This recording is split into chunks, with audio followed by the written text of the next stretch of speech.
Terima kasih Anda masih bersama saya di acara Kikendi dan topik kita berkaitan dengan kegiatan kemanusiaan ketika terjadi konflik bersenjata di Yaman.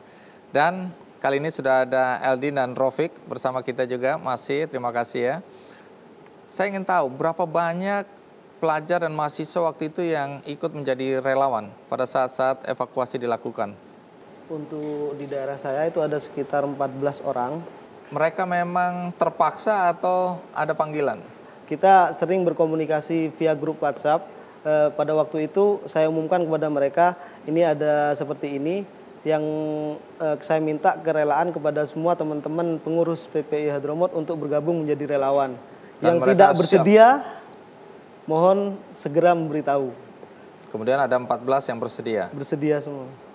Baik, kalau Eldin, berapa banyak teman-teman Eldin yang jadi relawan?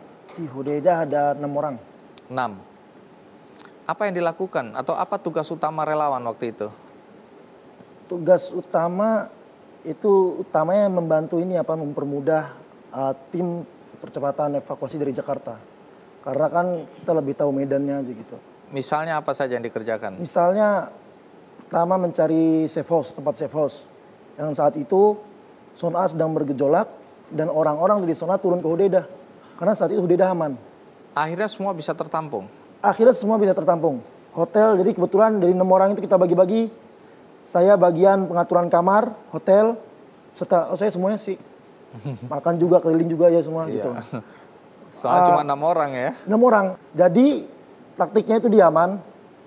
Pagi itu sampai sekitar jam 10 itu nggak ada perang. Tenang, aman. Dan waktu makan siang. Dan 1 jam setelah makan siang. Tenang. Walaupun kita ada konflik datang lewat-lewat aja nggak bakal ada serangan. Aman insya Allah. Ada keteraturan begitu ya? Keteraturan. Jadi. Tapi sesudah jam 1? Udah. Mulai lagi gitu. Oh, jadi ada waktu untuk perang? Ada waktu. Jadi gini perang nih, cetir. Jadi makan, gabung satu restoran.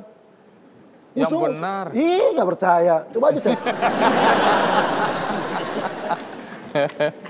Baik. Kalau di Rofik, teman-teman tugasnya apa? Ya kita bagi. Ada yang bagian konsumsi, ada yang bagian mencari bis untuk transportasi, ada yang bagian akomodasi, bagian pendataan juga. Yang paling berat apa ketika menjadi relawan? Yang paling berat waktu pemberangkatan kloter ke-3. Kenapa berat? Bisnya molor. Oh, bisnya datang terlambat? Iya, terlambat. Harusnya udah datang. Akibatnya kita harus menunda keberangkatan sampai beberapa kali, sampai besok harinya baru bisa berangkat. Jadi persiapan konsumsi untuk bekal di jalan itu kita harus menyiapkan berulang-ulang, dan juga bagian akomodasi teman-teman tuh harus nyari tempat lagi. Oh. Soalnya teman-teman untuk penampungan sementara. Berapa jam itu mereka harus berjalan? Kalau normal biasanya 12 jam. Cuma karena terlalu banyak ya yang itu biasanya yang lama di perbatasan.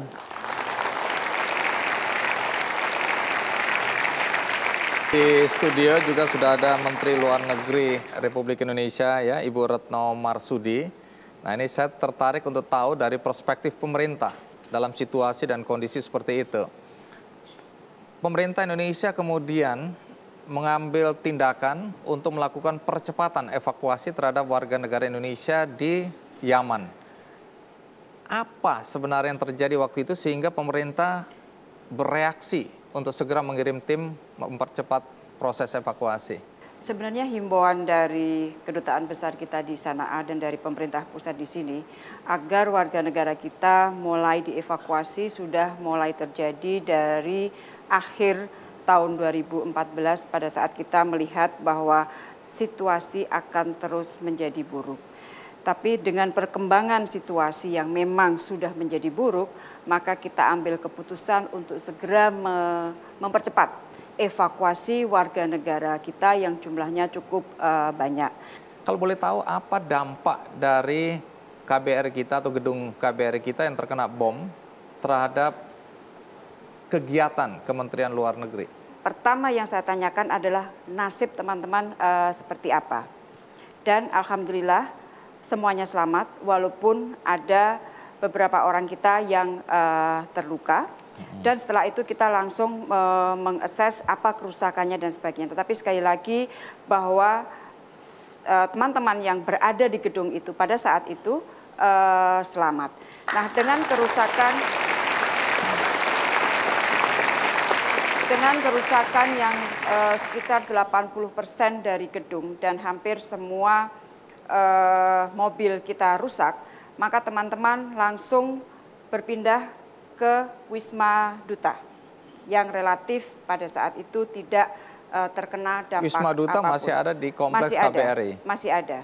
Dan setelah itu langsung kita merancang evakuasi secepat mungkin melalui darat ke arah Hudaida, dari Hudaida ke Cisan. Kerugian terbesar, kalau kita lihat fisiknya ya memang 80% tadi, kemudian ada beberapa yang terluka, walaupun tidak ada korban nyawa. Tapi kerugian utama yang dirasakan langsung oleh pemerintah Indonesia apa dengan rusaknya kedutaan kita? Kita harus memindahkan operasional dari kedutaan kita di Sanaa ke Salalah.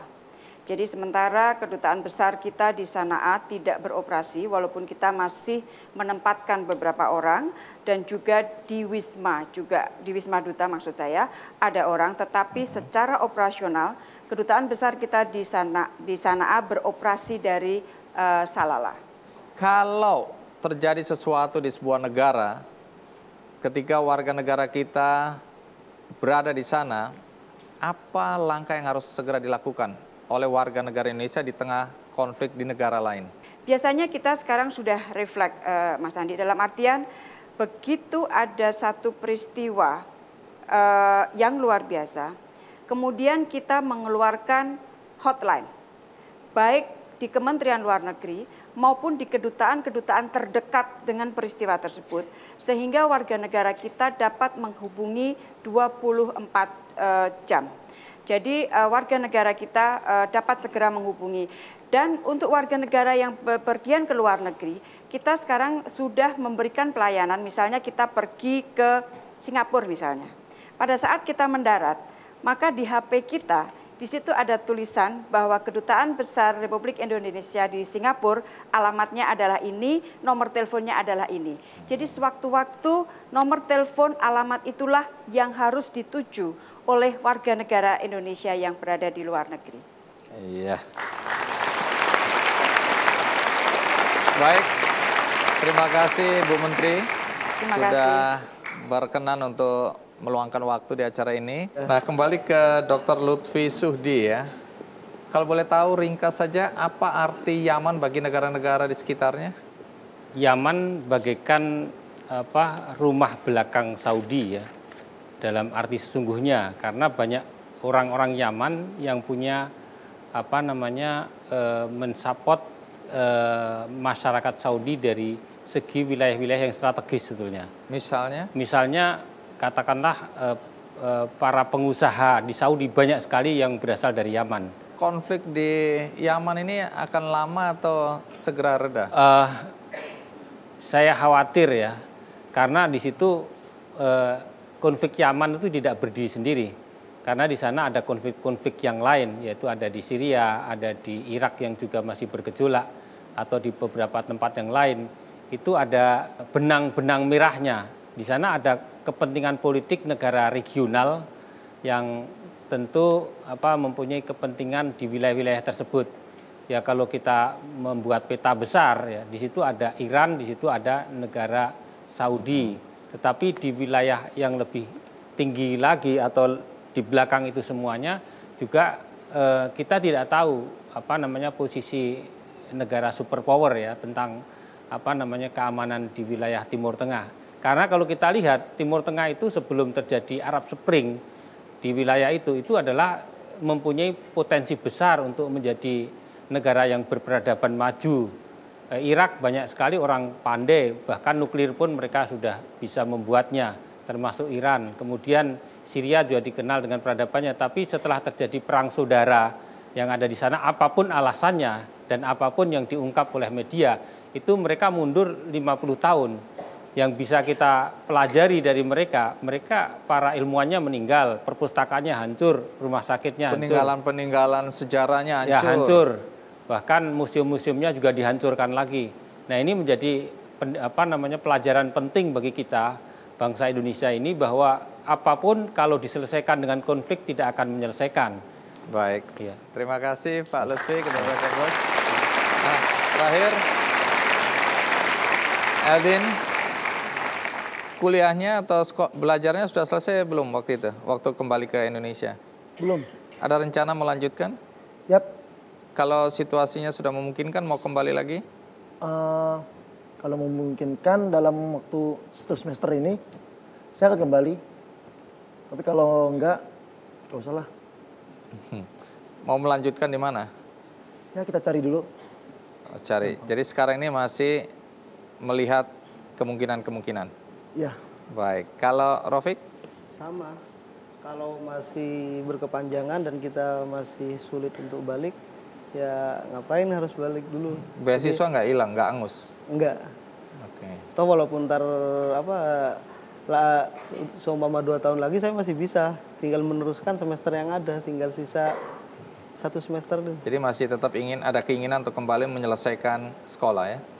Iya. Baik. Jadi semoga di sana cepat selesai ya. Iya. Baik, terima kasih.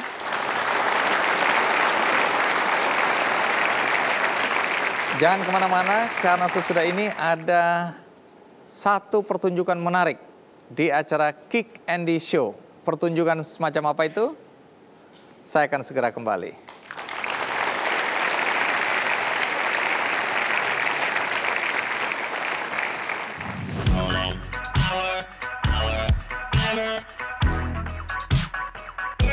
Never over.